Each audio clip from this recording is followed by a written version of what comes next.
Semusim berlalu, namun kau selalu peliharaku.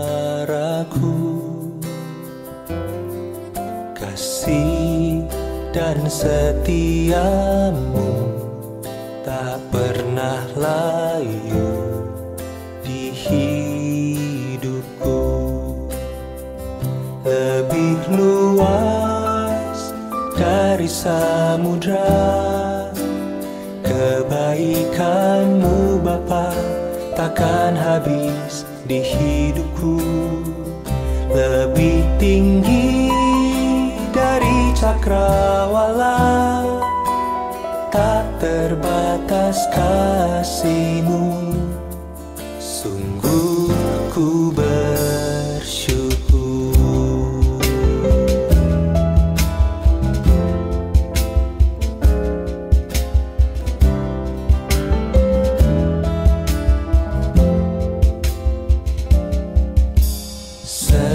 Semusim berlalu, namun kau selalu peliharaku. Kasih dan setiamu tak pernah layu di hidupku. Lebih luas dari samudra, kebaikanmu Bapa takkan habis di hidupku. Lebih tinggi dari cakrawala, tak terbatas kasih-Mu. Sungguh ku bersyukur.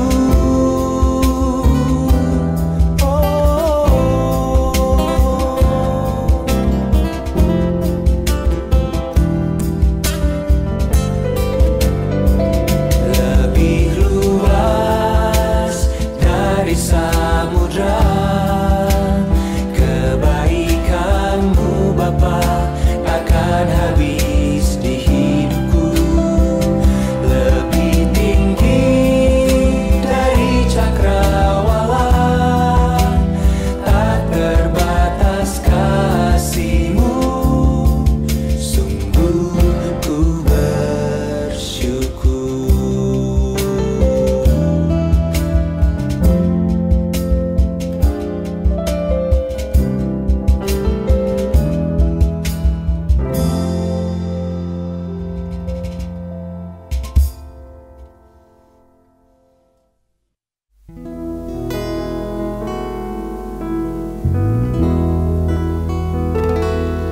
Hidupku menggenapi firman-Mu, tanda mujizat sertai tiap langkahku. Kau bersamaku di dalamku, jadi bukti kebesaran-Mu.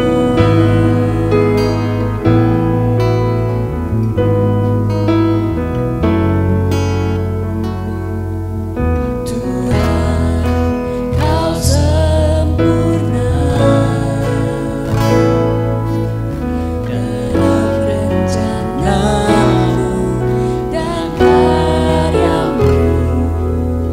Ku serahkan hidupku, murnikan dengan Roh-Mu. Tuhan, Kau sempurna dalam rencana-Mu dan karya-Mu. Ku serahkan hidupku, murnikan dengan Roh-Mu. Hidupku menggenapi firman-Mu, tanda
bersamaku, di dalamku, jadi bukti kebesaranmu.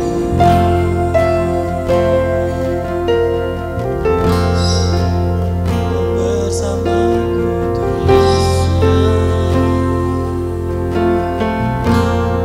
Kau di dalamku.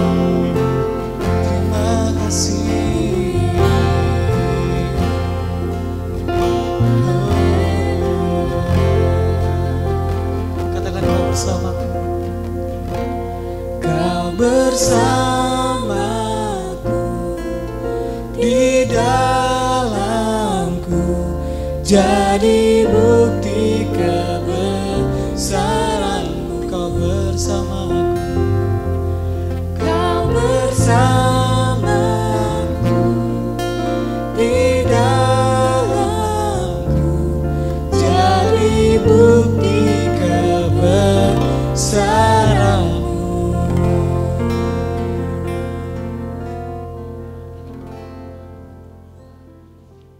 Salam damai sejahtera selalu.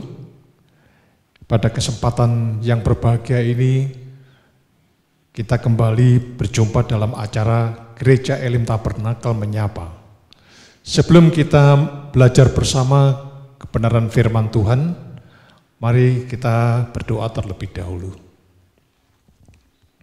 Bapa di surga, Bapa yang kami sembah di dalam nama Tuhan Yesus Kristus, Tuhan dan Juru Selamat kami yang hidup, serta oleh cinta kasih karunia dari Tuhan Roh Kudus yang menyertai kehidupan kami di dunia ini sampai Tuhan Yesus datang kembali kali yang kedua.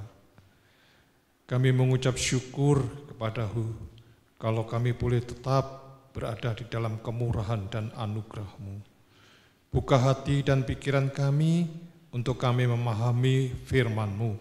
Firman-Mu yang memberi kekuatan, penghiburan, nasihat kepada kami, sehingga kami tetap berkenan di hadapan hadirat-Mu. Terima kasih Tuhan Yesus. Berkati kami semua yang bertugas pada kesempatan ini, urapi kami semua juga. Di dalam nama Tuhan Yesus Kristus kami berdoa dan mengucap syukur.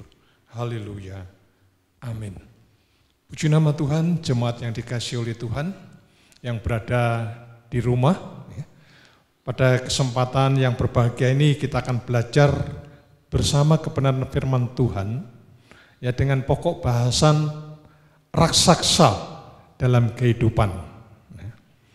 Kita memiliki kitab suci yang berisi banyak janji Tuhan, juga berisi sejarah kehidupan manusia dengan segala permasalahan dan solusinya. Ada peraturan, ada ketetapan, dan ada juga hukum-hukum Tuhan di dalamnya. Oleh sebab itu, kita wajib untuk membaca kitab suci dan mempelajarinya. Tidak hanya asal baca dan kemudian untuk memenuhi target, oh ini harus 1 tahun selesai. Ya. Tapi kita nggak ngerti, ya, buat apa semuanya itu. Tapi sekali lagi kita harus berusaha untuk mengerti dan bisa melakukan atau menjadi praktek dalam hidup kita sehari-hari di dunia ini.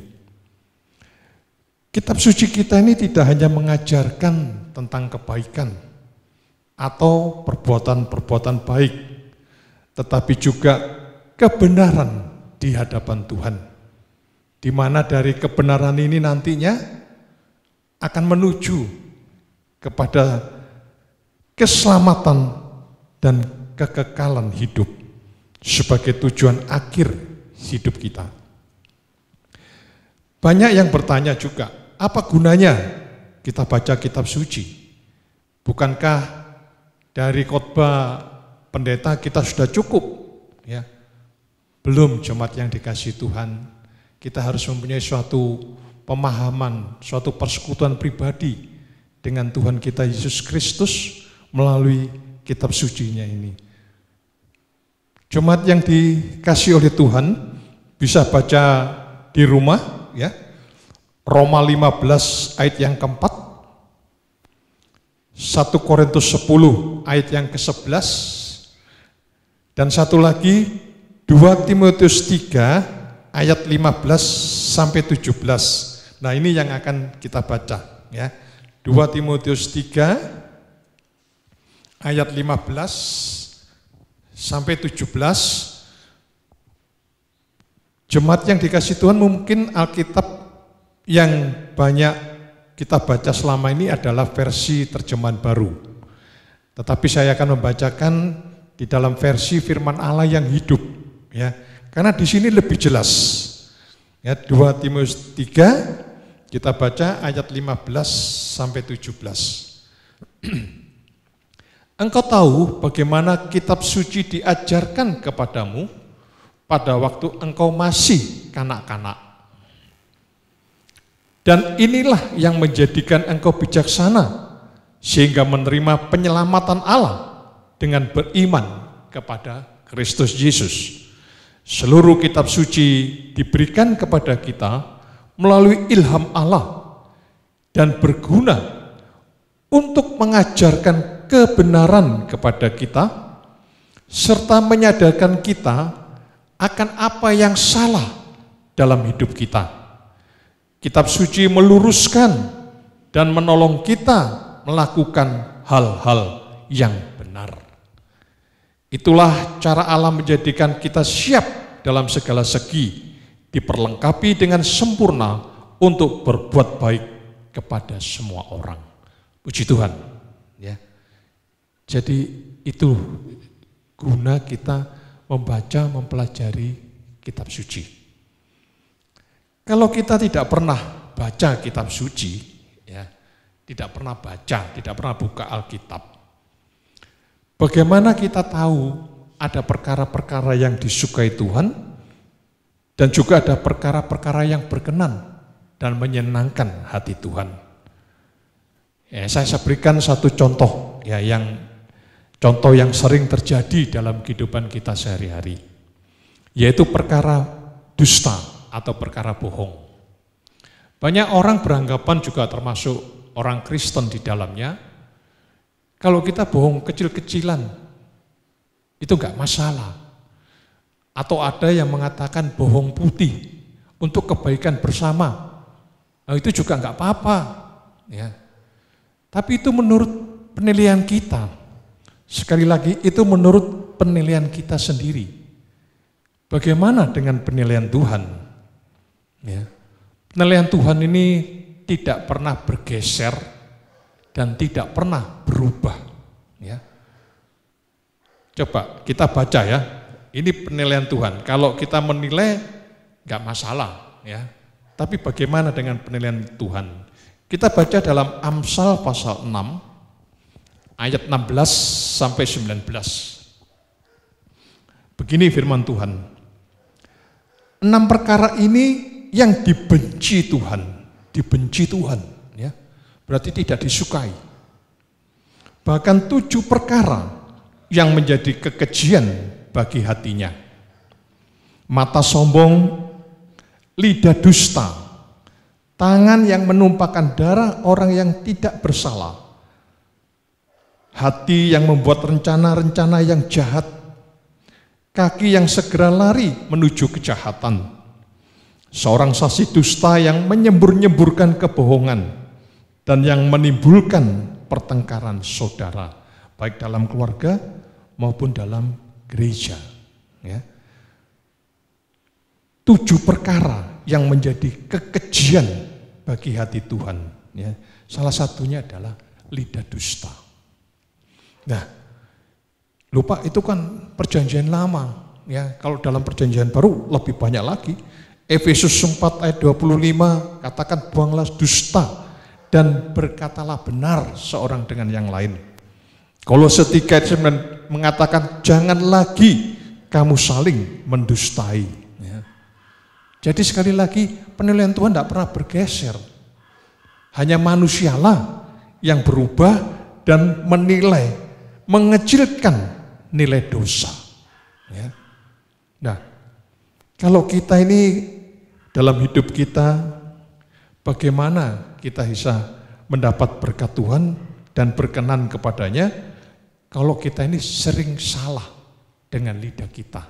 Ya, termasuk yang saya sebutkan tadi tentang dusta atau bohong. Ya. Dari kitab suci ini juga kita bisa mengetahui keadaan manusia pada akhir zaman. Coba kita baca kembali dalam Injil Lukas pasal 17 ayat 26 sampai 29. Ya. Lukas 17 ayat 26 sampai dengan ayat yang ke-29. Saya bacakan tetap dalam versi firman Allah yang hidup ya. Pada waktu aku kembali, ya Tuhan Yesus datang kembali, orang tidak akan memperdulikan perkara-perkara Allah. Ini yang enggak terdapat dalam versi firman terjemahan baru, firman Allah terjemahan baru. Ya. Saya ulang ayat 26, pada waktu aku kembali, orang tidak akan memperdulikan perkara-perkara Allah. Sama halnya seperti pada zaman Nuh. Mereka makan, minum, dan merayakan pernikahan. Segala sesuatu berjalan seperti biasa sampai saat Nuh naik batra, lalu banjir melanda dan membinasakan mereka semua. Ayat 28. Dan dunia akan seperti pada zaman Lot. Orang-orang melakukan pekerjaannya seperti biasa. Mereka makan, minum, berjual beli, bercocok tanam dan membangun. Sampai saat Lot meninggalkan Sodom. Lalu turunlah hujan api dan belerang dari langit dan membinasakan mereka semua. Tuhan Yesus tidak menyebutkan perkara-perkara rohani, ibadah, doa, tidak. Tapi yang menonjol adalah kegiatan-kegiatan jasmani, kegiatan-kegiatan duniawi. Prioritas yang utama dalam hidup manusia hanya perkara-perkara kehidupan lahiriah. Untuk mempertahankan hidup di dunia ini selama mungkin. Bagaimana caranya? Ya, seperti yang disebutkan tadi, bekerja, ya, dan mengumpulkan harta sebanyak mungkin. Ya. Apa itu salah, Pak? Ya jelas tidak. Karena Alkitab kita juga tidak mengajarkan kita menjadi pemalas, orang yang malas. Ya. Alkitab kita justru mengajarkan supaya kita ini menjadi orang yang rajin dalam bekerja. Kita baca ya, Amsal 6 ayat 6 sampai 11. Hai pemalas, pergilah kepada semut. Perhatikanlah lakunya dan jadilah bijak. Ya, kita suruh ngambil suatu pelajaran dari semut. Biarpun tidak ada pemimpinnya, pengaturnya, atau penguasanya, ya, ia menyediakan rotinya di musim panas dan mengumpulkan makanannya pada waktu panen. Hai pemalas, berapa lama lagi engkau berbaring? Bilakah engkau akan bangun dari tidurmu? Tidur sebentar lagi, mengantuk sebentar lagi, melipat tangan sebentar lagi untuk tinggal berbaring. Maka datanglah kemiskinan kepadamu seperti seorang penyerbu, dan kekurangan seperti orang yang bersenjata. Ya, jadi kita ini diajarkan untuk tidak menjadi pemalas, tapi menjadi orang yang rajin. Ya.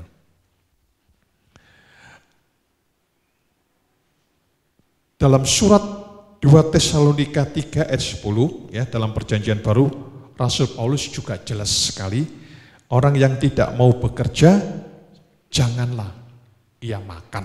Ya. Yang tidak bekerja, janganlah ia makan. Ya.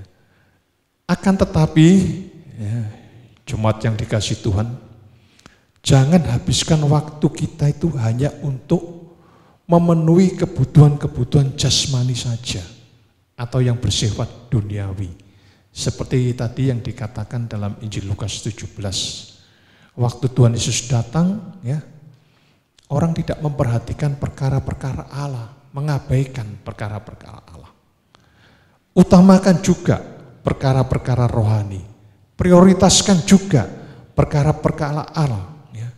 Karena Tuhan Yesuslah sumber kehidupan kita dan taatilah firman-Nya. Ya, saya katakan sumber kehidupan karena dialah roti kehidupan, dia juga air kehidupan. Ya.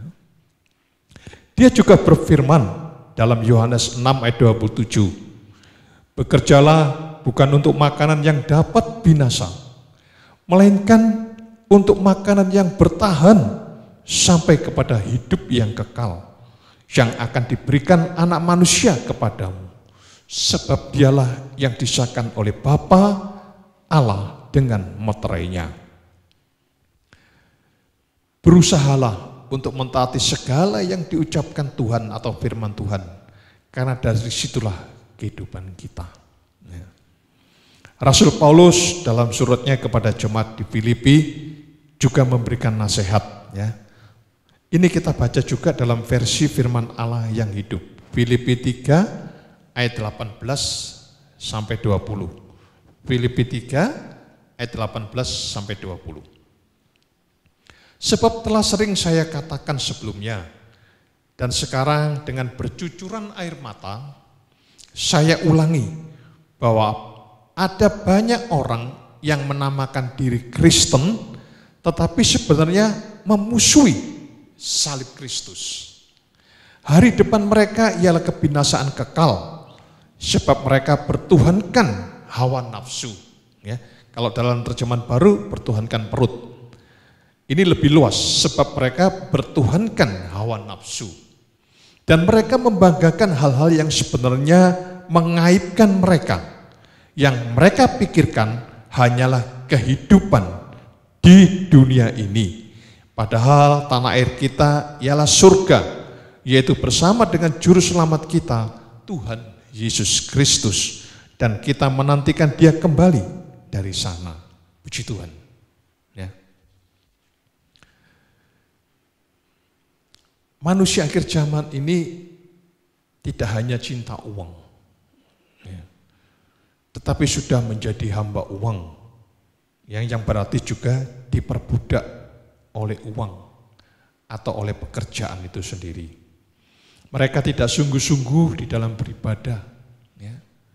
Tidak ada waktu bersekutu dengan Tuhan, tidak ada waktu berdoa bersama keluarga, tidak ada waktu lagi untuk mempelajari firman Tuhan.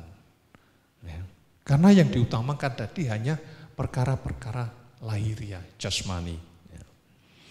Tuhan Yesus mengasihi kita semua sampai saat ini. Ya. Jangan sampai kita ini binasa seperti orang-orang pada zaman Nuh dan zamannya Lot. Tuhan tidak menghendaki kita binasa. Mari kita menyikapi kondisi saat ini, ya, yang kita semua tahu, kita mengalami pandemik COVID, ya, Corona. Kita coba menyikapi dari sisi yang positif. Yang positif bagaimana sih Pak? Orang korbannya sudah banyak dan dampak pandemik ini banyak juga terjadi PHK atau pemutusan hubungan kerja. Ya, perekonomian dunia ini jadi melambat atau seakan-akan berhenti sebentar, sesaat, ya, karena adanya pandemik ini. PBB, Perserikatan Bangsa-Bangsa, melaporkan kerugian yang dialami oleh sektor pariwisata itu sebesar 2.800 triliun. Ya. Satu angka yang besar sekali. Ya. Juga di masa-masa ini ada pembatasan dalam kegiatan masyarakat. Juga ada istilah new normal dengan protokol kesehatannya, ya. Kalau dulu kita naik sepeda motor hanya wajib pakai helm, sekarang ditambah wajib pakai masker, ya, wajib cuci tangan, ya, wajib jaga jarak, ya. Tapi belum ada himbauan. Yang seharusnya diutamakan dari semua itu adalah wajib berdoa sebelum kita beraktivitas. Ya. Saat-saat seperti inilah, ya, kita pergunakan untuk mendekatkan diri kepada Tuhan dan introspeksi diri. Ya. Ini tadi yang saya katakan, mari kita sikapi dengan dari sisi yang positif. Untuk apa? Mendekatkan diri kepada Tuhan dan introspeksi diri. Bagaimana hidup kita di hadapan Tuhan selama ini. Ya. Ini juga saat kita untuk bersekutu dengan firman dan Roh Kudus-Nya. Ya, tentu kalau kita memiliki keluarga, kita juga bersama dengan keluarga. Ya, menikmati hadirat Tuhan bersama keluarga. Ini juga adalah kesempatan bagi kita untuk memperkuat fondasi keluarga kita dalam menghadapi keadaan yang sulit ini, ya, untuk tetap tinggal di dalam Kristus Yesus Tuhan kita, ya, seperti yang kita dapat baca dalam Injil Lukas 6 ayat 46 sampai 48, ya, dikatakan begini, mengapa kamu berseru kepadaku Tuhan, Tuhan, padahal kamu tidak melakukan apa yang aku katakan? Setiap orang yang datang kepadaku dan mendengarkan perkataanku serta melakukannya, aku akan menyatakan kepadamu dengan siapa ia dapat disamakan. Ya. Ia sama dengan seorang yang mendirikan rumah, orang yang menggali dalam-dalam. Ya, ini orang yang menggali dalam-dalam dan meletakkan dasarnya di atas batu. Batu karang itu adalah Kristus, batu itu Kristus. Ketika datang air bah dan banjir melanda rumah itu tidak dapat digoyahkan karena rumah itu kokoh dibangun. Ya. Ini kesempatan sebagai satu keluarga kita memperkuat pondasi iman kita agar dalam menghadapi masalah-masalah yang sulit, masalah-masalah kehidupan ini tetap kokoh, ya, tetap kuat, tetap bersandar kepada janji firman Tuhan. Puji Tuhan. Saya juga membaca, ya, dari berita akibat dari PHK ini banyak timbul perselisihan dalam rumah tangga, bahkan sampai berujung kepada perceraian. Sungguh sangat disayangkan, ya. Tapi kita yang percaya kepada Tuhan Yesus, kita jangan saling menyalahkan, baik suami maupun istri. Tapi kita harus bersatu hati untuk memohon kemurahan dan belas kasihan Tuhan agar diberikan jalan keluar. Saya ambil contoh dari Alkitab, ya, dalam Kejadian 26, baca sendiri ayat 1 sampai 3 ditambah ayat yang 8. Ya, penekanannya pada ayat yang ke-8. Dalam keadaan yang sulit akibat kelaparan, akibat bencana kelaparan yang terjadi di zaman Ishak, ya, itu bukan kelaparan yang pertama, ya. Dan Ishak dalam keadaan belum ada pekerjaan, ya, belum ada pekerjaan, ada bencana kelaparan, tapi Ishak mendengarkan firman Tuhan, ya. Dan Tuhan memberikan solusi. Yang menarik pada ayat yang ke-8, bagaimana mungkin, ya, mereka bisa tetap saling berbagi kasih seperti itu, ya, dalam keadaan bencana kelaparan mengancam. Ishak sebagai kepala keluarga belum ada pekerjaan, mereka juga sudah punya keluarga, punya anak, dan usia pernikahan mereka bukan pada waktu mereka bulan madu atau pengantin baru, ya. Saya yakin usia pernikahan mereka sudah lebih dari 35 tahun. Ya. Ini menjadi pelajaran bagi kita. Kalau pernikahan itu menyatu, kuat, ya, kita sadar bahwa di dalam pernikahan yang kudus ada satu kekuatan atau kuasa yang besar. Ya. Kita baca ya, kita baca untuk mengingatkan bahwa pernikahan yang kudus itu ada suatu kekuatan, ada suatu kuasa. Dalam Injil Matius 18, Matius 18, kita baca ayat 19 dan 20. Matius 18 ayat 19 dan 20. Saya bacakan dalam versi firman Allah yang hidup lagi ya. Matius 18 ayat 19 dan 20. Dan juga aku beritahukan kepada kalian, jika di bumi ini 2 orang dari kalian bersehati meminta sesuatu, maka Bapamu yang di surga akan mengabulkannya. Karena jika 2 atau 3 orang berhimpun bersama-sama, oleh karena mereka adalah milikku, milik Kristus, maka Kristus ada di tengah-tengah mereka. Puji Tuhan. Ya. Dalam nikah yang sudah menyatu, ada kuasa atau kesanggupan untuk mengatasi persoalan-persoalan yang ada di dunia ini. Menyatu itu bagaimana? Ya. Kitab suci menyatakan menjadi satu tubuh atau satu daging. Ya, bisa baca dalam Kejadian 2:24, dalam Perjanjian Baru Matius 19 ayat 5, Markus 10 ayat 8, juga Efesus 5 ayat 31. Yang kedua adalah menjadi satu roh. Ya. Ini kita baca Maleakhi 2 ayat 15. Ya, kita baca satu ayat aja. Maleakhi 2 ayat yang ke-15. Saya bacakan dalam firman Allah yang hidup. Pada waktu kamu menikah, kamu dipersatukan dengan istrimu oleh Tuhan. Dalam rencana Allah yang bijaksana, kamu berdua dipandangnya sebagai satu kesatuan. Dan apakah yang diingininya dari persatuan itu? Anak-anak yang taat kepada Tuhan. Karena itu jagalah nafsu birahimu, setialah kepada istri masa mudamu.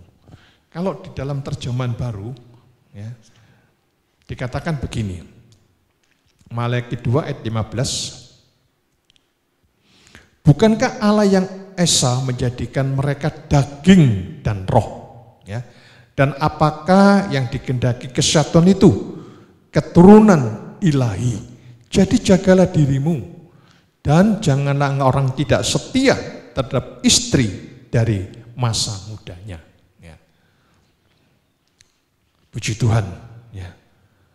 Keturunan yang diharapkan oleh Tuhan adalah keturunan ilahi. Keturunan ilahi ini akan bertumbuh menjadi manusia ilahi, manusia Allah. Ya, istilah dalam 1 Timotius 6 ayat 11. Atau manusia dengan kodrat ilahi dalam surat 2 Petrus 1 ayat yang keempat. Ya. Kita sekarang bandingkan Maleakhi 2 ayat 15 yang sudah kita baca dengan Kejadian 6 ayat 1 sampai 13. Keadaan manusia pada waktu zamannya Nuh. Ya. Keadaan manusia pada waktu zaman Nuh. Ada satu kegiatan yang sangat menyolok. Ya.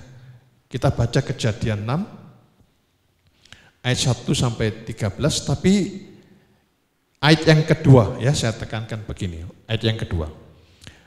Maka anak-anak Allah melihat bahwa anak-anak perempuan manusia itu cantik-cantik. Lalu mereka mengambil istri dari antara perempuan-perempuan itu, siapa saja yang disukai mereka. Ya. Di sini ada suatu pernikahan, ya, waktu zaman Nuh ini, yang tidak sesuai dengan polanya Tuhan, ya, tidak sesuai dengan kehendak Tuhan. Sehingga kalau kita baca selanjutnya, lahirlah orang-orang raksasa secara fisik atau daging akibat dari penyimpangan nikah yang kudus. Ya. Dalam bahasa Ibrani, selain mereka disebut secara fisik besar, ya, juga disebutkan sebagai orang-orang yang kuat, ya, yang menjadi kuat. Dalam bahasa aslinya disebut giborim, ya, orang-orang yang menjadi kuat. Ya. Keturunan mereka ini meraksasa atau membesar secara kuat di dalam kedagingan atau kejahatan. Mereka bukan keturunan ilahi, bukan keturunan yang diharapkan oleh Tuhan. Akibatnya mereka ini meraksasa di dalam kejahatan. Ya, kita baca ayat yang kelima. Kejadian 6 ayat yang kelima dikatakan begini.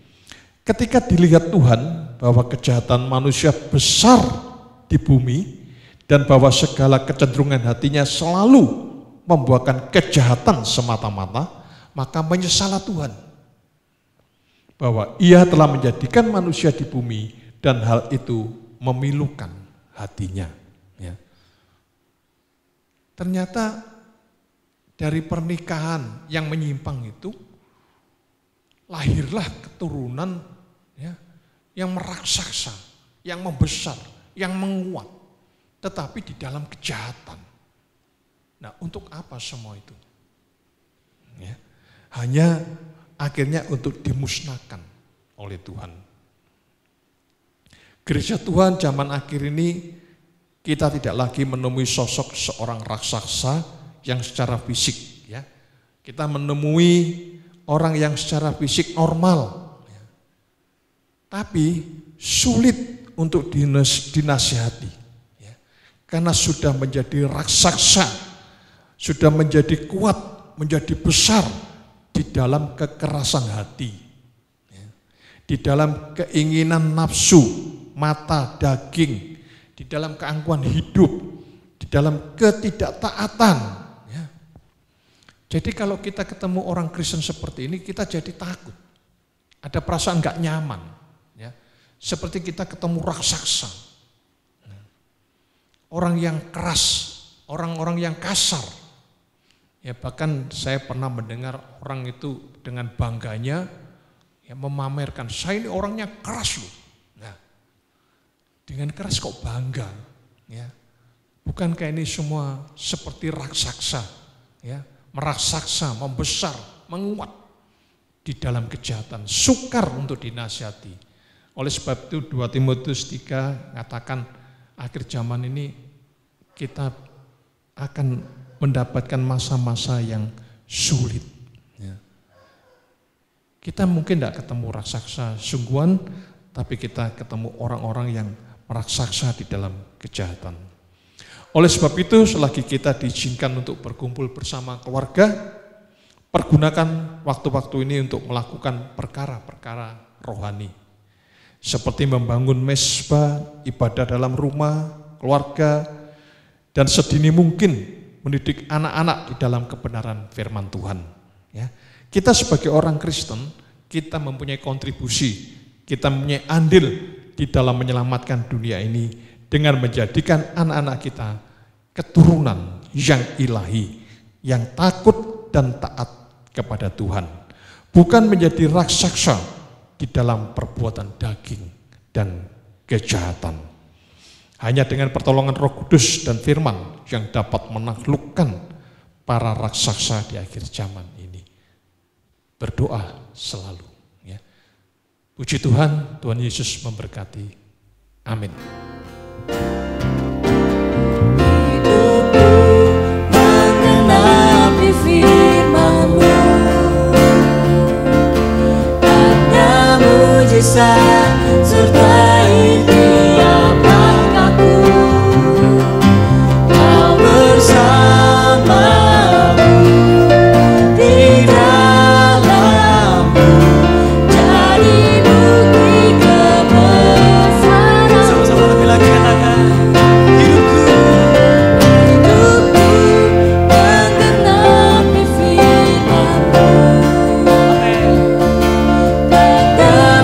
mujizat sertai tiap langkahku. Kau bersama di dalamku, jadi bukti kebesaranmu. Kau bersamaku, kau bersamaku di dalamku, jadi bukti kebesaran. Sekali lagi katakan, kau bersamaku, kau bersamaku di dalamku, jadi bukti kebesaranmu.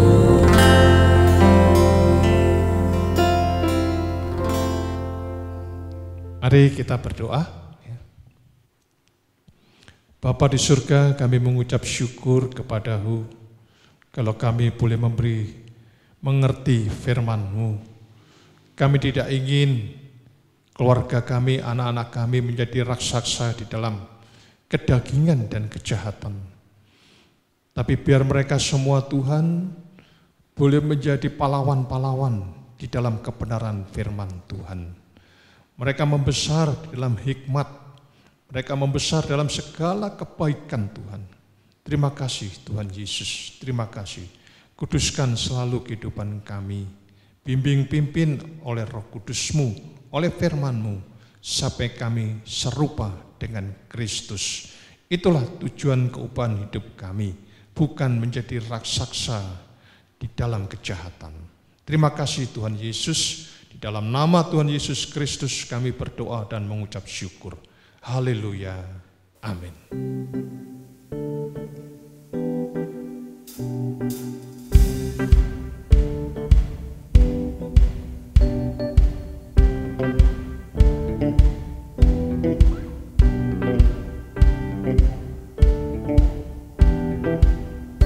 Kasih yang begitu besar, lebih kuat dari dosa. Kasih yang menemukanku, selamatkan dan pulihkanku. Ku naikkan syukurku, takkan berhenti memuji, meninggikan nama-Mu selalu, menari memuliakanmu. Dibebaskan, dibangkitkan, hidupkan kami dan diri hanya untuk-Mu.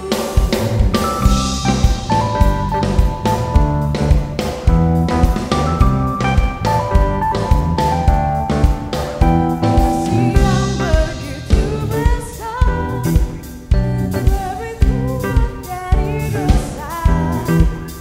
Kasih yang menemukanku, selamatkan dan pulihkanku.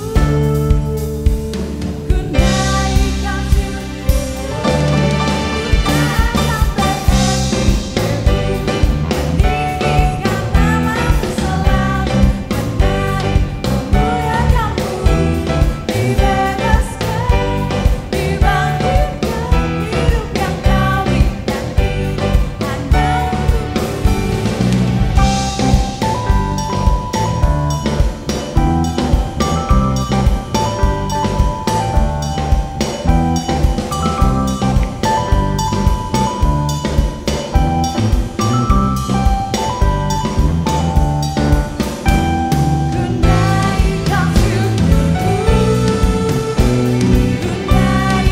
syukurku.